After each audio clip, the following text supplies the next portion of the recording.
Sobat Ainesia Channel, selamat datang di Ruang Bicara Jujur, di mana suara rakyat bukan sekedar komentar, tapi peringatan keras bagi para pemimpin yang lupa tanggung jawabnya. Nama Bahlil Lahadalia kini tengah jadi perbincangan panas di publik. Bukan karena prestasi atau gebrakan besar, tapi karena kinerjanya yang dinilai paling buruk di antara para menteri lainnya. Dalam berbagai survei opini publik, Bahlil kerap masuk daftar menteri dengan tingkat kepuasan terendah. Dan bagi banyak rakyat, hal ini bukan hal yang mengejutkan. Karena sejak awal menjabat, yang sering terdengar hanyalah janji investasi besar tanpa kejelasan hasilnya di lapangan. Masyarakat melihat Bahlil terlalu sibuk berpanggung di depan kamera, berbicara soal investasi triliunan, namun gagal membuktikan bagaimana investasi itu benar-benar menetes ke bawah, menjadi lapangan kerja, menumbuhkan usaha kecil, atau menekan harga energi yang mencekik rakyat. Di berbagai kesempatan, Bahlil tampil percaya diri, mengklaim dirinya membawa investor asing masuk ke Indonesia. Tapi publik bertanya, masuk untuk siapa? Untuk rakyat atau untuk kelompok elit yang sudah kaya sejak lama? Sebab di lapangan tidak sedikit daerah yang mengaku tak merasakan manfaat investasi besar itu sama sekali.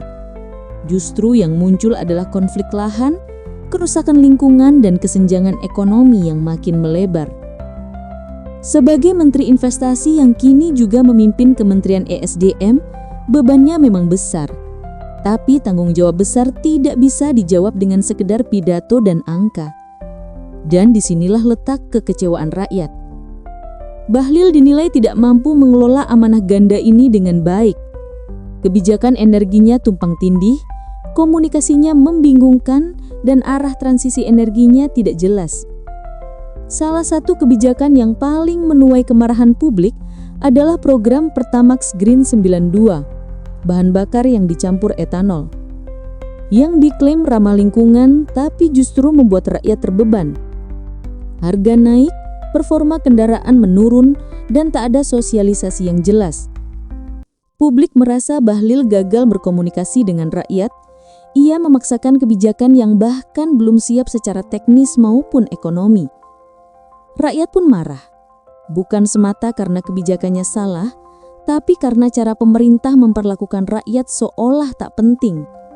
Tidak ada transparansi, tidak ada penjelasan jujur, hanya narasi hijau yang membingungkan. Bagi masyarakat, inilah bukti nyata bahwa Bahlil gagal memahami kebutuhan rakyat di bawah.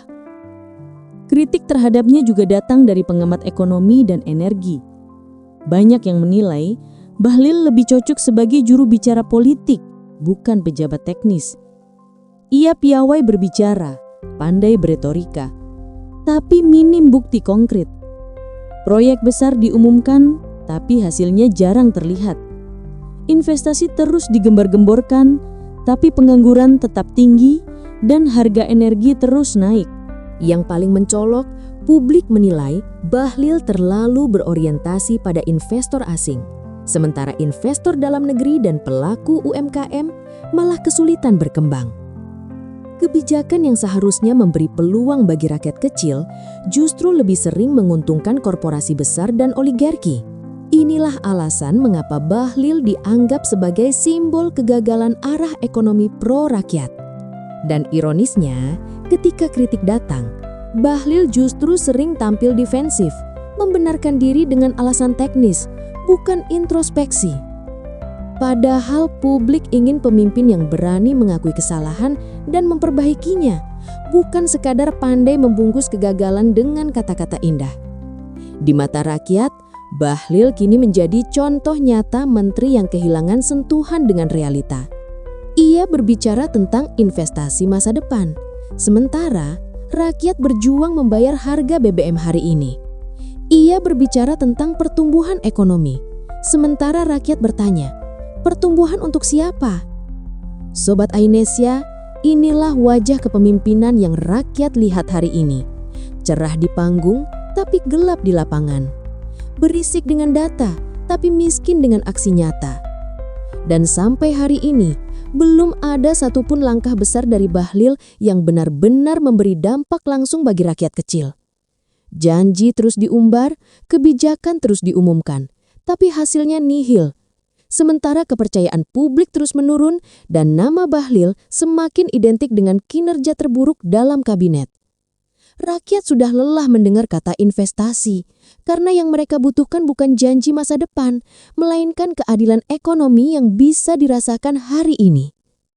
Dan jika keadaan ini terus berlanjut, maka sejarah akan mencatat Bahlil Lahadalia bukan sebagai menteri yang membawa kemajuan, melainkan sebagai menteri yang kehilangan arah, simbol kegagalan investasi dan kebijakan energi di tangan kekuasaan.